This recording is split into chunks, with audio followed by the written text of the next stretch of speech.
นี้เลยอยู่บนนี้เลยเออ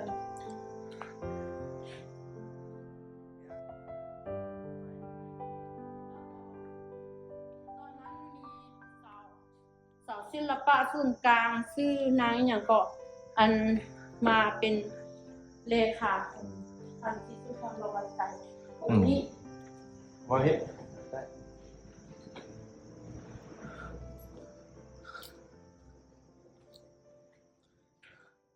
คนยิงเลยสลัดฮอตเทือดฮอตในอยู่อ่ะเด็กเข้าในเด็กมันเป็นเข้าในอันบอนนี้แมนก่อนไปไทยนักไทยแบบโอ้ลงไปพุ่นบ่ได้แล้วต้องท่ายนี่ออกลงตกกันเลยเขาบ่เห็นเขาว่าสันเห็นก็ยากแหละผู้ใดกันไปเต้นนี่แหละ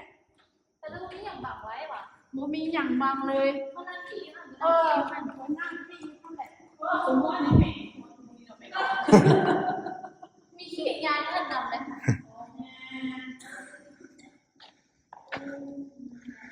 บอนยาอยู่เตียงยาอยู่นี่เลยเนาะเตียงยาอยู่นี่เลยมี2เตียงมีพวกเรายิบเครื่องมีได้2คนแล้วก็จักยิบก็ตั้งอยู่นี่แล้วก็ใต้คุม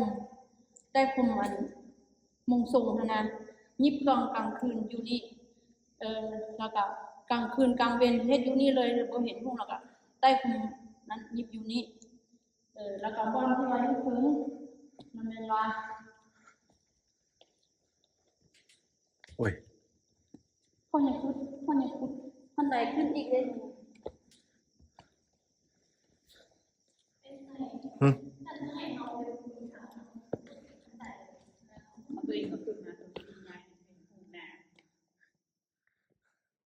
เห็นบ่แบบนี้ยังบ่เห็นเนาะ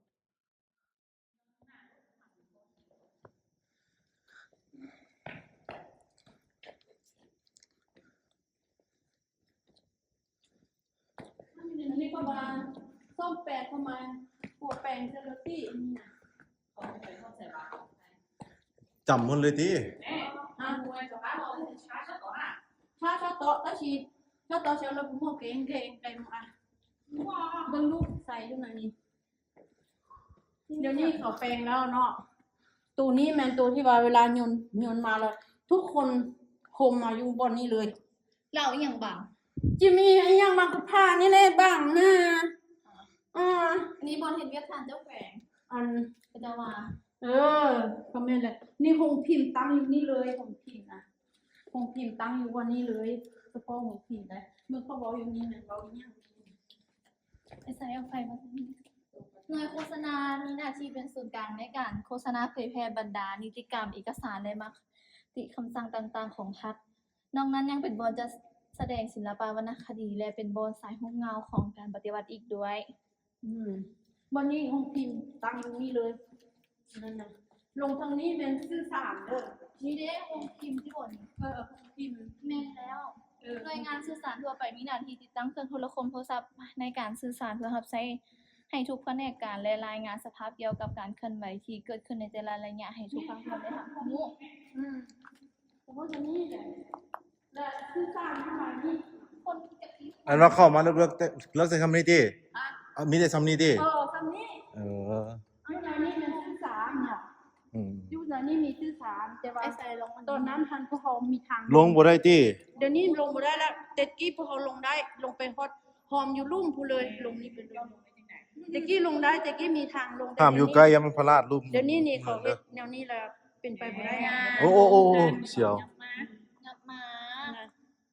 เลิกได้เนี่ยเขายังติดหนังสืออยู่คุณเดี๋ยวนี้เขาเจ้าพัฒนาบางอันแล้วแม่เป็นพวกเดียวฉันอยู่ได้จังได๋วะก็เอาเฮ็ดห้างซะแล้วก็เป็นตัดไม้มาเฮ็ดห้างซะแล้วก็ตั้งสำนักใส่ซื่อๆบ่ได้มีหยังนะนี่นะโอ้เสียวบ่เป็นหยังเป็นบ่ถึงบ่เสียวเท่านี้เด้บ่อันยามาเขียนให้ปู่หวะ2015บ่แม่ปี1967ฮะ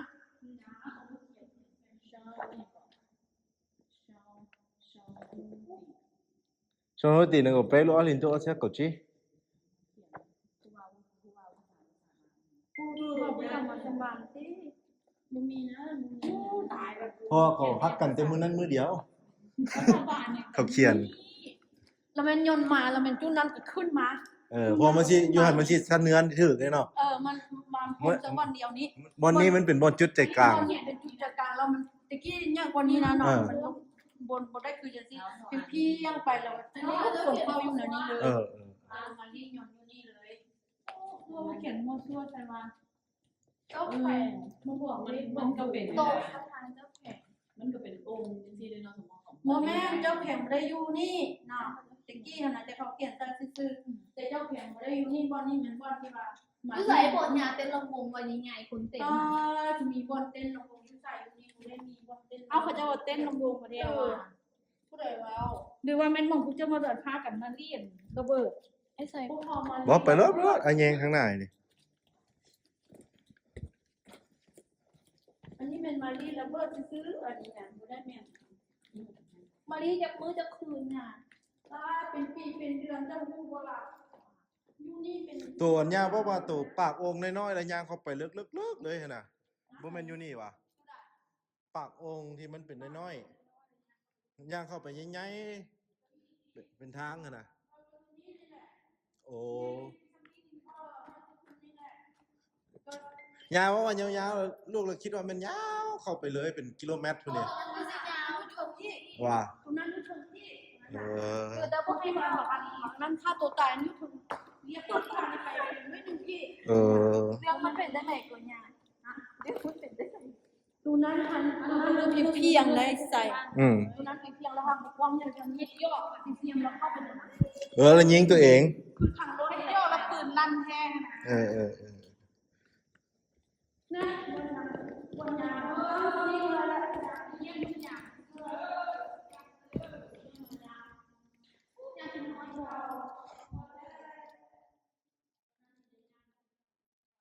บ่ต้องคิดฮอดดอกยามันเป็นเพียงอดีตเมื่อเฮือนเมื่อซานพุ่น มันก็เป็นลูกผิดนี่เป็นแค่อันนี้ไปแล้ว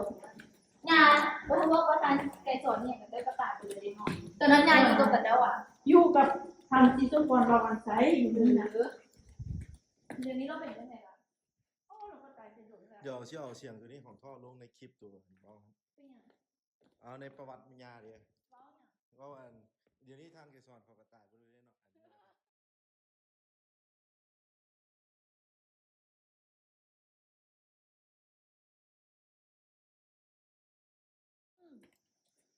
อาทิตย์ผมยานะ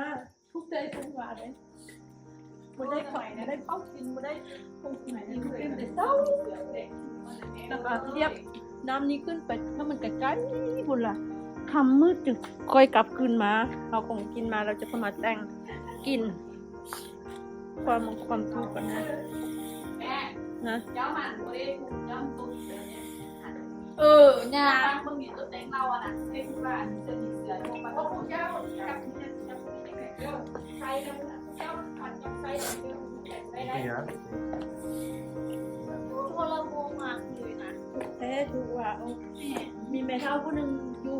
เป็นคนทางไกลนั่นน่ะเป็นเพื่อเลี้ยงนะและแม่เฒ่าอันนั้นเฮ็ดของกินให้กินแต่ละมื้ออ้อมบอนใส่หอย อืม อ้อมบอนใส่หอยได้นึง